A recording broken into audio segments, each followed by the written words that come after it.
Alright mga idol, magandang araw sa ating lahat. At ito, mayroon tayong isang panandaliang video clips. Itong dalawang batang congressman na mayroong malasakit sa inambayan. Pabor ba kayo doon? Itong dalawang ito yung congressman na hindi nasisilaw sa pira, hindi natitinag sa pira, hindi natatakot sa mga kasamahan niya dyan sa Congress. Itong dalawang congressman na ito ay may paninindigan at may bayag. Si Leandro Libiste at si Kiko Barsaga. Diba? So, silang dalawa ang pinag-iinitan ngayon sa Congress. Si Kiko Barsaga, suspended another 60 days. 2 buwan uli. Ito siya, may kinakaharap ding kaso, si Libiste.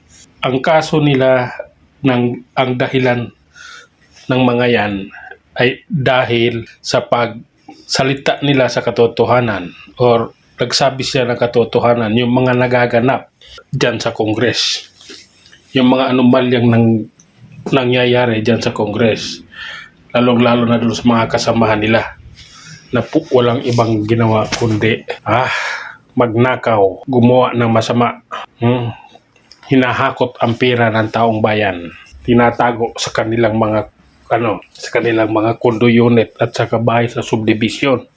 Bukod pa rito, kaya pinag-iinitan talaga sila, gusto silang tanggalin kasi sila nagsasabi ng totoo. Binabalita nila sa taong bayan yung katotohanan, yung mga nagaganap sa Kongreso nabobulgar, kaya galit sa kanila karamihan ng congressman. Sila si Abante, yung mga matatandang congressman dyan, sila si Abante, yan, mga mukhang pera yan, magkano pera kinakukuha niyan. Yung ibang congressman dyan, sila si Barbers, diba? Tingnan mo yung lugar ng Barbers ngayon, inanod din ng baha.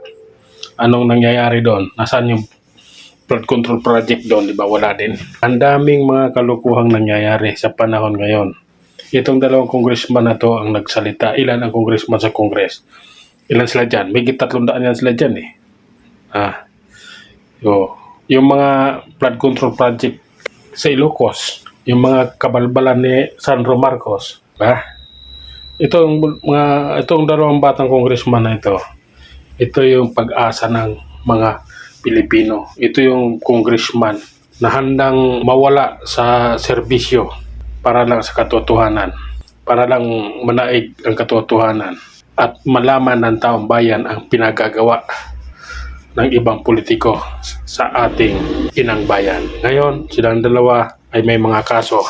Hihintay kung kailan matatapos. Pero nasisiguro ko, pag naupo si BP Inday, wala ng kaso itong mga to.